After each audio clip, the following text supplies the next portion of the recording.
I wasn't supposed to be there that night. That's what made it perfect. My husband, Adrian, had texted earlier saying he'd be working late again. It wasn't new.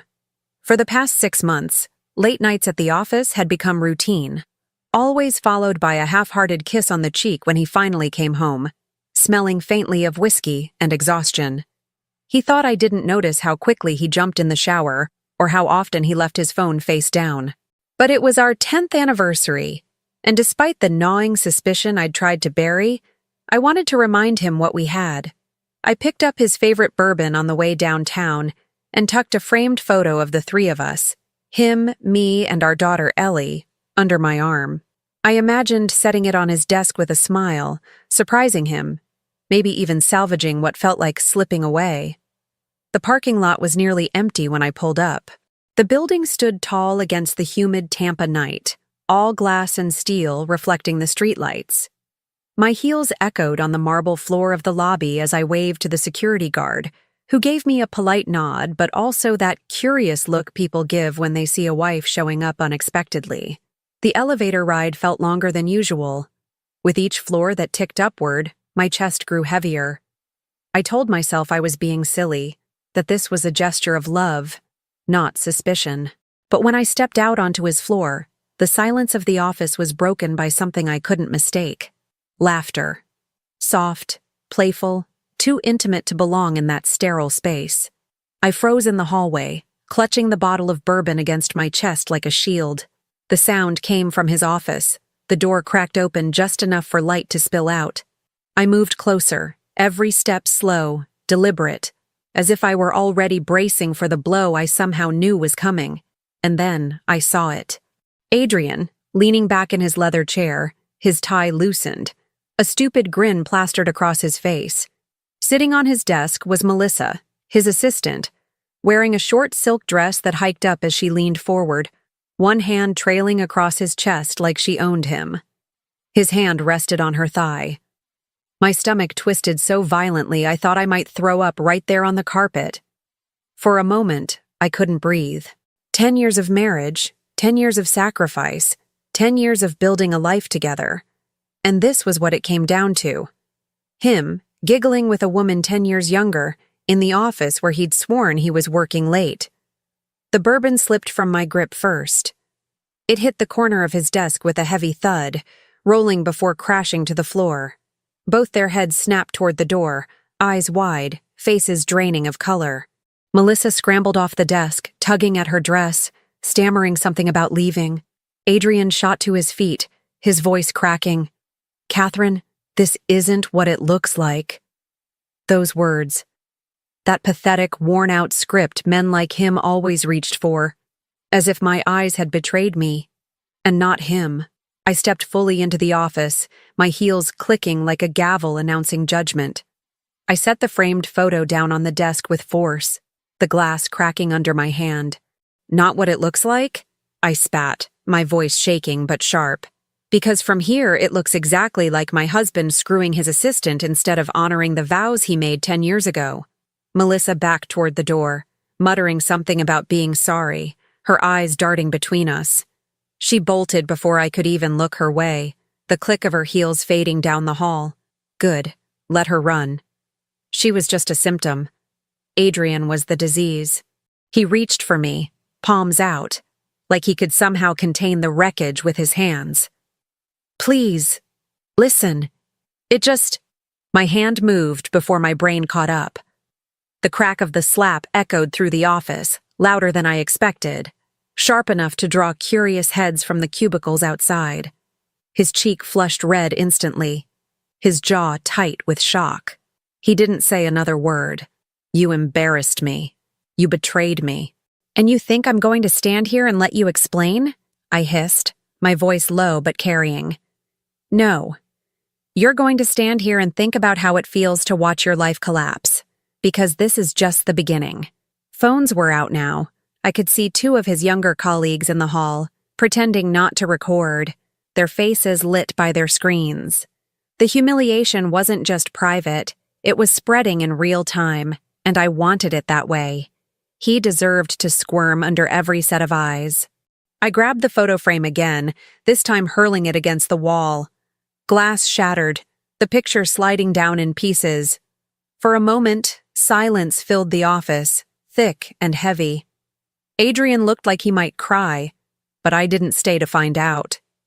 I turned on my heel and walked toward the door, my pulse hammering so loud I could barely hear his voice calling after me. "Catherine, wait!" But I didn't wait. Not for him, not for excuses, not for anything. My stride grew steadier with each step, anger hardening into something sharper. This wasn't the end of me. It was the end of him. As the elevator doors closed in front of me, I whispered to myself, low enough that only I could hear, "You'll regret ever thinking you could do this to me." And in that moment, I vowed I'd make sure of it. When I first met Adrian, I thought I'd won the lottery. He was ambitious, charming, always the loudest voice in the room. I was 22, fresh out of college, and working 2 jobs just to cover my student loans.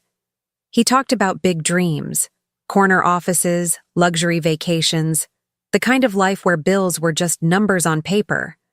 I wanted to believe him. In the early years, I poured myself into making us work.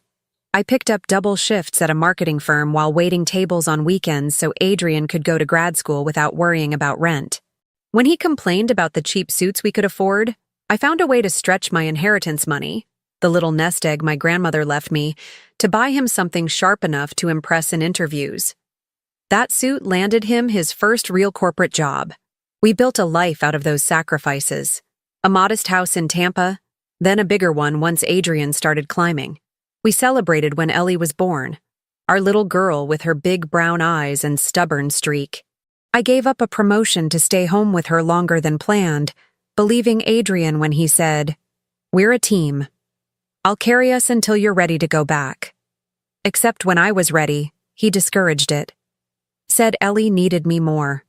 What he really meant was that he needed me home so he could look like the tireless provider. I ignored the red flags because I wanted the marriage more than the doubts. The phone flipped face down every night. The sudden gym routine he never had time for before. The urgent business trips that always seemed to fall on weekends. When I asked, he'd snap, "Don't you trust me? After everything I do for this family?" I'd shrink back, ashamed, convincing myself I was paranoid. There were nights I'd sit alone at the dinner table with Ellie, pushing cold food around my plate while she asked, "Is Daddy coming home tonight?" I'd smile and lie. "He's just working hard for us, sweetheart." She deserved that comfort. I told myself I was protecting her, when really, I was protecting the illusion. The inheritance I'd once used to buy him suits and down payments had long been blended into our finances. Every dollar, every sacrifice, every late night of exhaustion, I poured into him, into us. And for what? So he could waste it all on a woman whose biggest responsibility was answering his emails? The confirmation came when I wasn't even looking for it. 2 weeks before that night in the office, Ellie was playing on my phone, scrolling through old pictures. She looked up at me suddenly, innocent as ever, and said, "Why is Daddy hugging Miss Melissa in this one?" My blood went cold.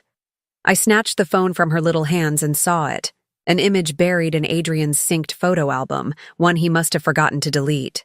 Melissa, his assistant, sitting close to him in what looked like a hotel lobby, his arm draped casually around her shoulder, his smile wide and unguarded. A smile I hadn't seen directed at me in years. I brushed it off in the moment, telling Ellie it was just a work picture, but that night, I couldn't sleep. I kept replaying all the excuses, all the times he made me feel crazy for questioning him. That photo confirmed what my gut had been screaming for months. The betrayal wasn't just in his arms around her. It was in every sacrifice he'd taken for granted. In the years I'd held our lives together while he rehearsed his lies. In the way he'd turned my loyalty into a leash. By the time I walked into that office and saw them together, I wasn't blindsided. I was already standing on the edge of the truth, waiting for him to push me off.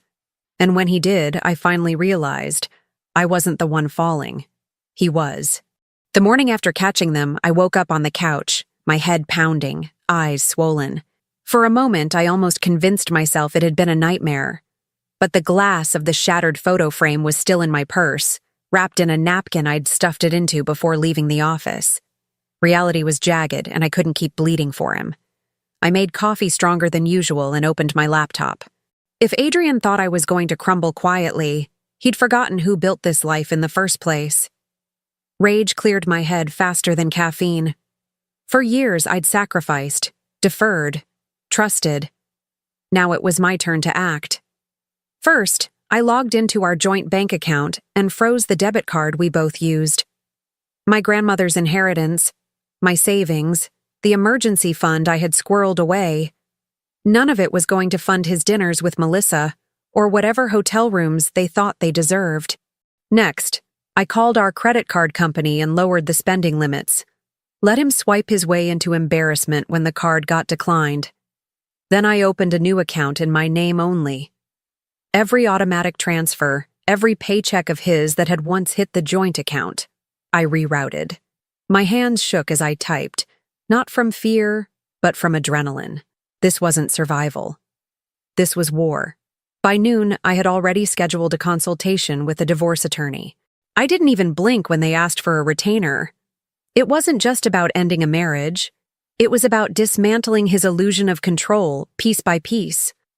I wanted him to feel the floor cave in under his feet the way it had for me.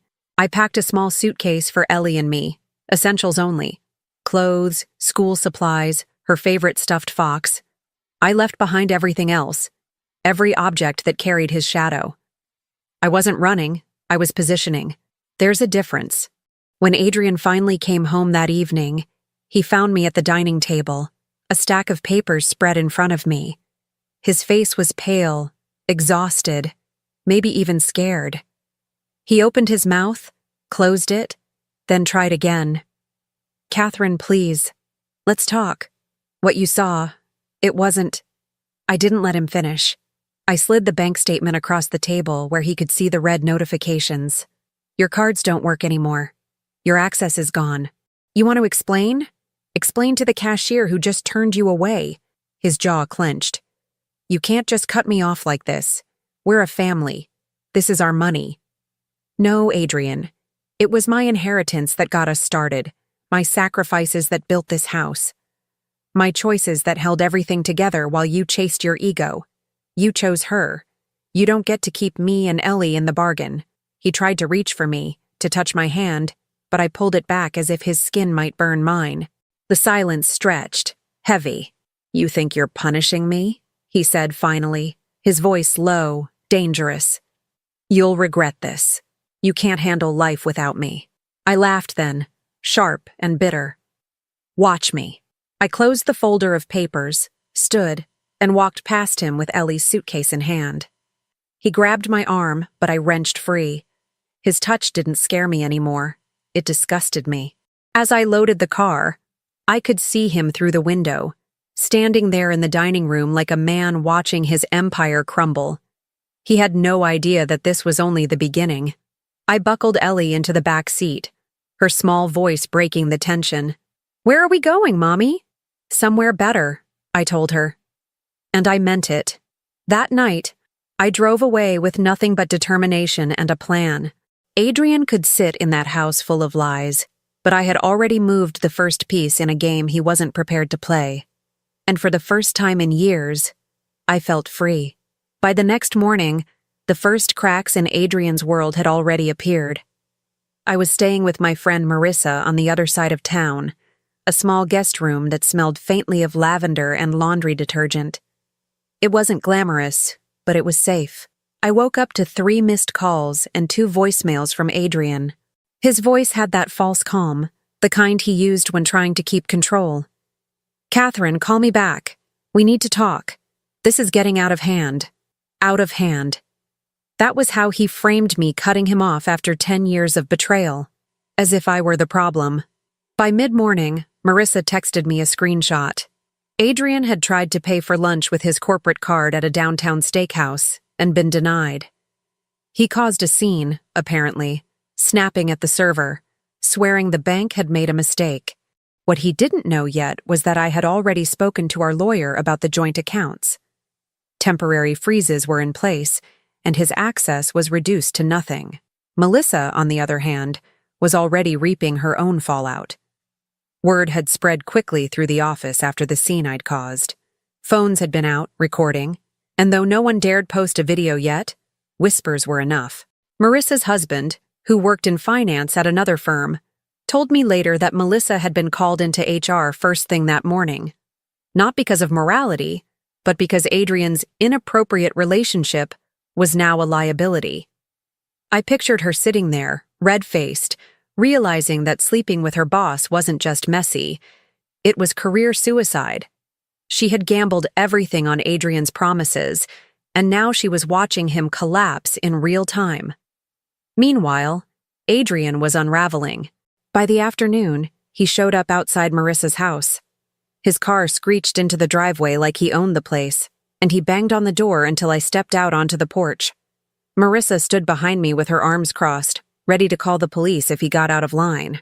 "Catherine, what the hell are you doing?" he demanded, his face flushed, his shirt untucked like he hadn't slept. "You can't just disappear with Ellie. People are talking. You made a scene in the office. Do you have any idea how this looks?" "How it looks," I shot back, my voice steady. "It looks exactly like what it is. You screwing your assistant while your wife is at home raising your daughter. That's how it looks." He ran a hand through his hair, pacing like a caged animal. "You've embarrassed me. You've embarrassed us. Do you realize the damage you're doing?" I took a step closer, lowering my voice so he had to lean in. "The only person who damaged this marriage is you.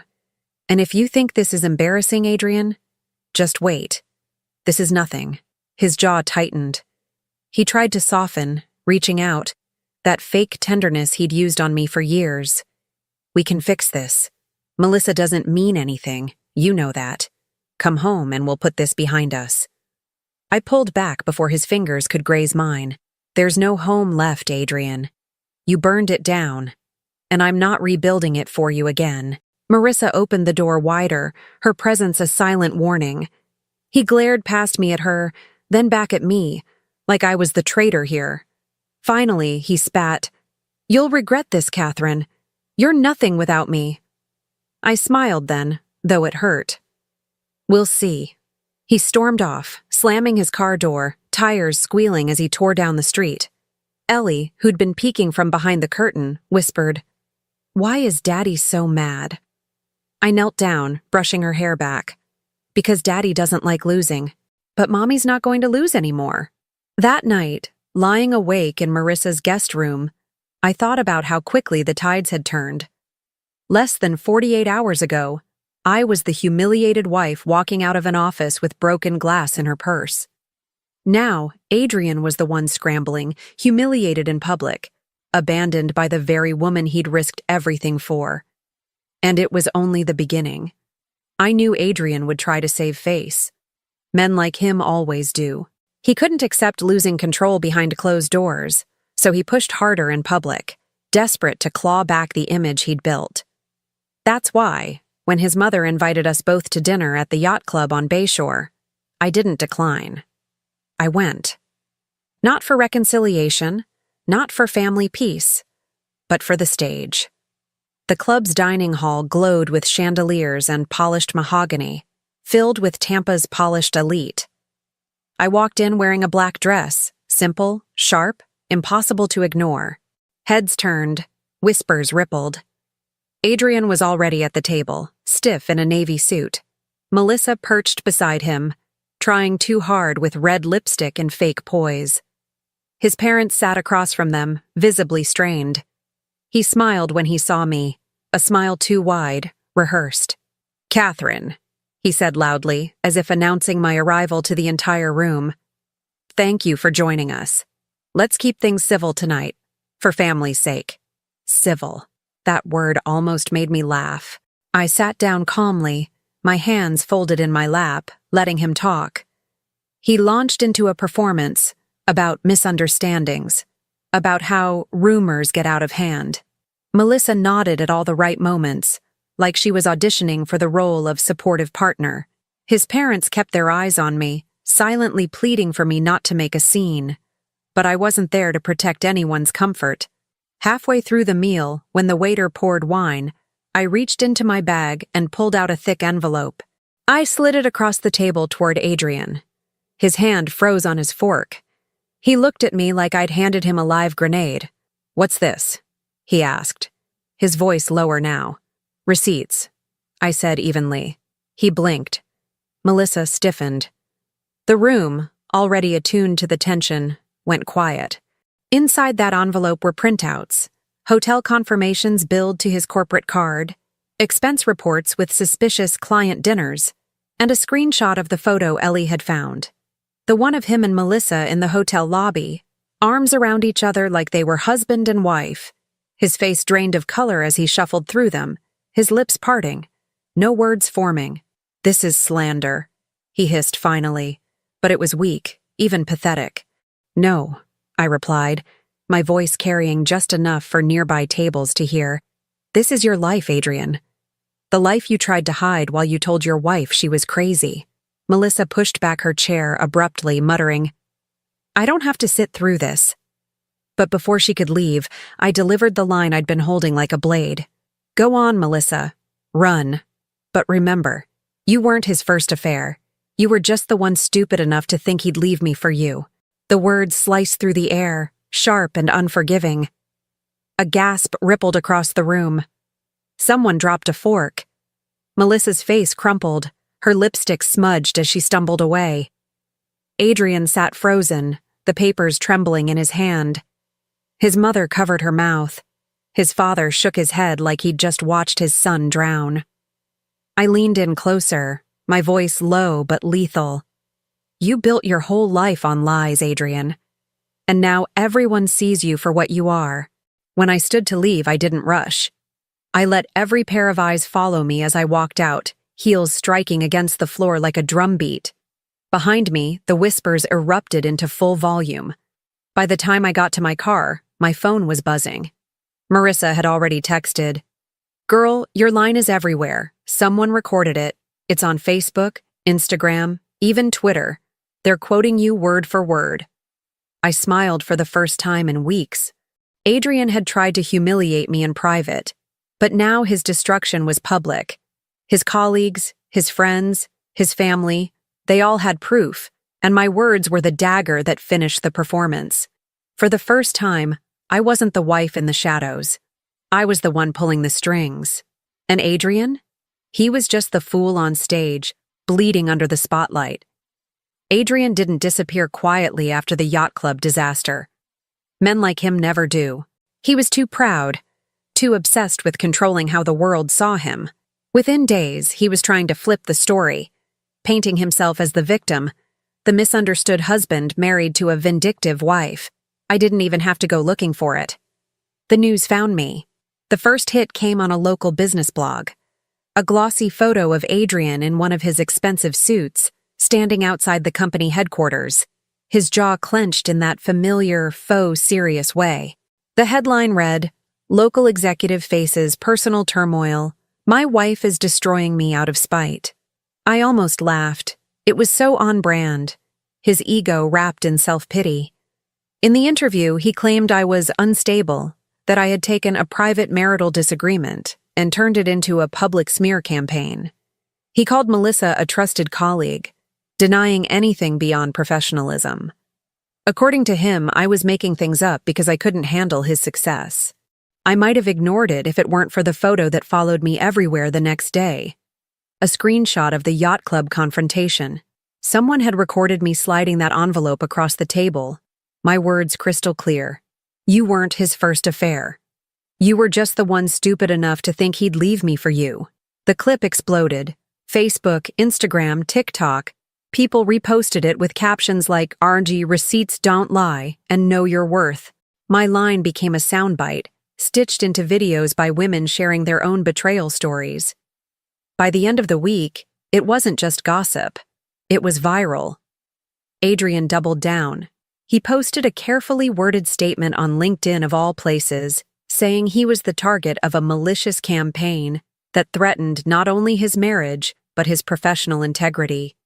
He positioned himself as a man wronged by baseless accusations, hoping corporate allies would rally behind him. But then the leaks started. The first came from an anonymous email account, a forwarded chain of hotel confirmations billed to his company's expense account, each coinciding with weekends he'd claimed to be traveling for work. Then came screenshots of late-night texts between him and Melissa, messages dripping with innuendo, time-stamped during the very nights he told me he was at the office. Marissa sent me the links before I even saw them myself. "Girl, it's over for him," she texted. "The receipts are out." The internet devoured every detail. Comment sections turned brutal. On Twitter, people joked about his client dinners with hashtags like dinner for two and per diem love. Local news stations picked up the story, framing it as a scandal of ethics and misuse of corporate funds. Melissa tried to vanish from the spotlight, deleting her social media accounts. But it was too late.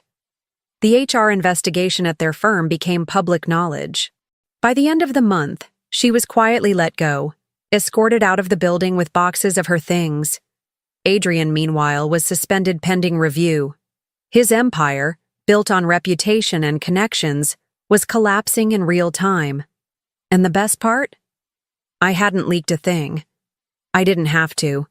People inside his world, people he thought were loyal, were the ones feeding the fire. Adrian called me one night, his voice hoarse. "You don't understand what you've done," he said. "They're ruining me. I could lose everything." I let the silence stretch before answering. "No, Adrian, you ruined yourself. I just stopped covering for you." His breathing grew ragged. "Please, think about Ellie. Think about what she'll see when she grows up and Googles me." That one cut, I'll admit, because he was right. Ellie would see it all one day. But I decided in that moment she wouldn't just see her father's downfall. She'd see her mother's strength. The final nail came when one of Adrian's colleagues leaked a recording from a company retreat. His voice, slurred with alcohol, bragging about keeping the wife at home, while he took care of business with Melissa. The audio was posted online, and within hours, the hashtag #TakeCareOfBusiness trended nationwide. It wasn't just a local scandal anymore. He was a joke. Watching it unfold was surreal. For years, I had felt invisible, like my sacrifices and suspicions meant nothing. Now the truth was inescapable, replayed, retweeted, dissected by strangers who didn't even know me. But Adrian knew. He felt every blow. His LinkedIn statement was flooded with laughing emojis. His phone calls went unanswered by former allies. He stopped showing up at the club, the gym, anywhere he used to parade himself. The man who once lectured me about appearances couldn't walk into a restaurant without whispers following him. And I hadn't lifted a finger. The scandal had burned Adrian's image down to ash, but that wasn't enough for me. Viral humiliation made him a public punchline, sure, but I wanted something permanent, something that couldn't be spun or forgotten. That meant courtrooms, signatures, judges, and money. Because men like Adrian bleed the hardest when you cut off their wealth. I hired the best divorce attorney in Tampa, a woman named Helena Ortiz. She came recommended by 3 different people, all of them women who'd walked away from toxic marriages with more than just their dignity. Helena was sharp, fearless, and ruthless. From the first meeting, she looked me in the eye and said, "We're going to take him apart piece by piece, but you'll need to be patient. This isn't a sprint, it's a demolition." I was ready for demolition. The first hearing was brutal. Adrian showed up with his own high-powered lawyer, pretending like nothing had happened. He even tried to flash me a smile when we locked eyes across the courtroom, like we were just 2 people who'd hit a rough patch. Melissa wasn't there. By then, she had vanished completely, her name quietly erased from the company directory. The judge started with financial disclosures. That was where the cracks turned into canyons. Adrian had tried to downplay his income, listing only his base salary, as if the 6-figure bonuses and business perks didn't exist. Helena had already dug through bank records, pulling receipts for luxury purchases, unexplained withdrawals, and the infamous hotel bills. When she laid them out in front of the judge, Adrian's face went pale. "Mr. Brossard," the judge said, adjusting his glasses. "You are aware that withholding financial information in a divorce proceeding is considered perjury, correct?" Adrian stammered, his lawyer cutting in with some excuse about clerical oversight. But it didn't matter. The damage was done. The court ordered a forensic accountant to review everything. I almost felt bad watching him squirm. Almost. At home, or rather, at Marissa's house where Ellie and I were still staying, the fallout reached further. Adrian's father, a retired attorney himself, called me one evening. His voice was heavy, resigned. "Catherine," he said, "I raised my son better than this. I'm ashamed of him. You do what you need to do for Ellie. Don't hold back." It floored me. This was a man who had always taken Adrian's side, always dismissed my concerns as overreactions. Now, even he had washed his hands of his son. Adrian's mother wasn't as direct, but she stopped calling me altogether. I heard from mutual friends she couldn't bear the shame, couldn't face the whispers at her bridge club about her perfect son. She withdrew, embarrassed not by me, but by him. Ellie was my focus through all of it. Custody was the battleground I refused to lose. Helena built the case methodically. Adrian's infidelity, his financial recklessness, the viral videos, even the leaked audio where he bragged about keeping the wife at home.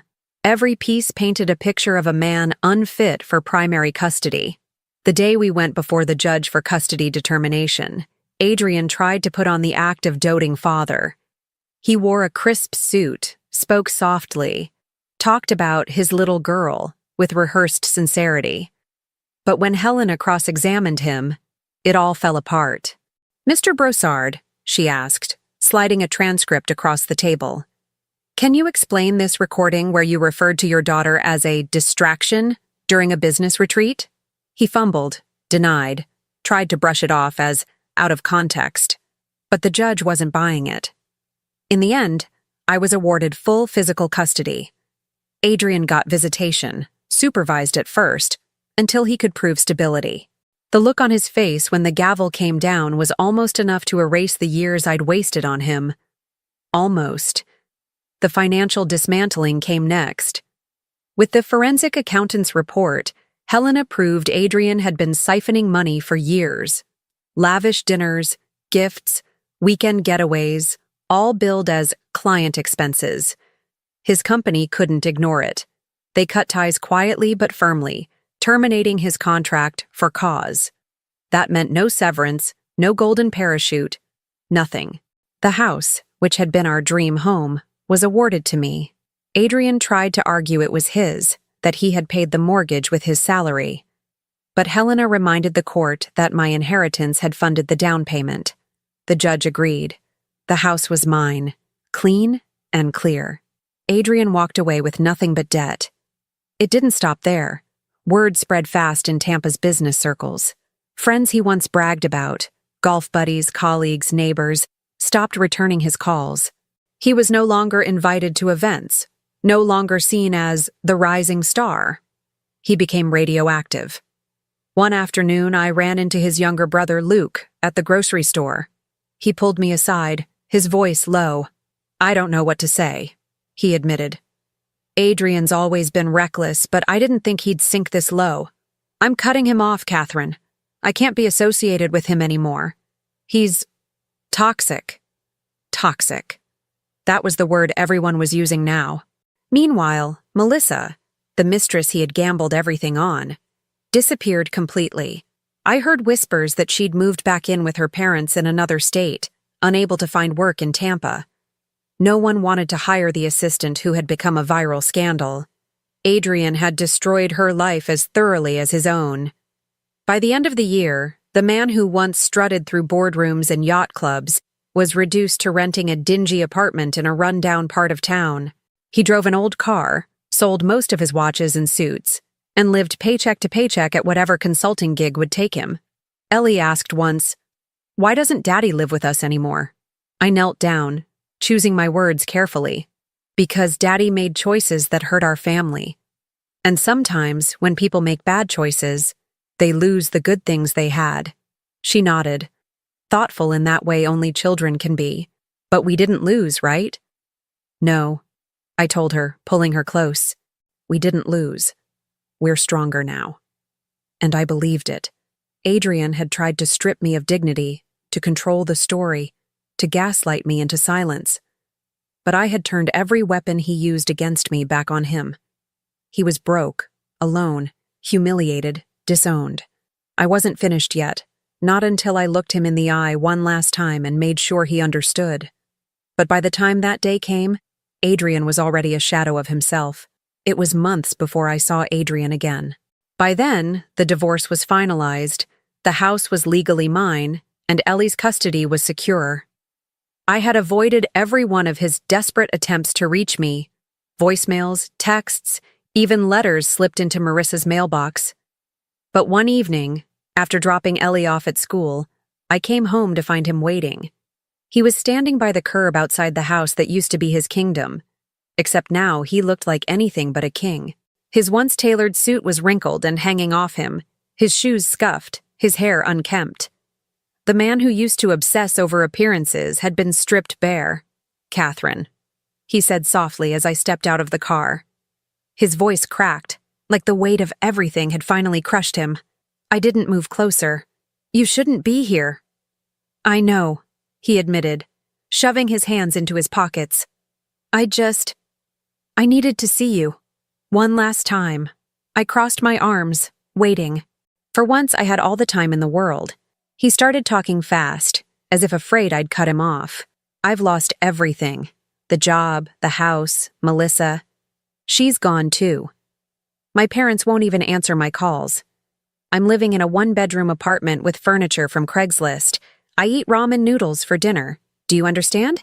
I went from boardrooms and golf clubs to this. I don't even recognize myself anymore." I tilted my head, studying him. "And whose fault is that?" His eyes filled with tears he didn't bother hiding. "I made mistakes, Catherine. God, I know I did. But I loved you. I still love you. Can't you see?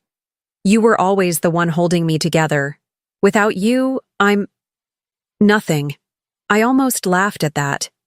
For years he had told me I was nothing without him, that I couldn't survive without his money, his status, his approval. Now here he was, confessing that without me, he was the one crumbling. "Do you think saying you love me erases what you did?" I asked, my voice sharp. "Do you think it fixes the nights I sat alone at the dinner table while you lied about working late? Or the way you gaslit me into doubting my own sanity?" He stepped forward, desperate. "Please, Catherine, I'm begging you. Just give me another chance. We can rebuild. I'll be better this time."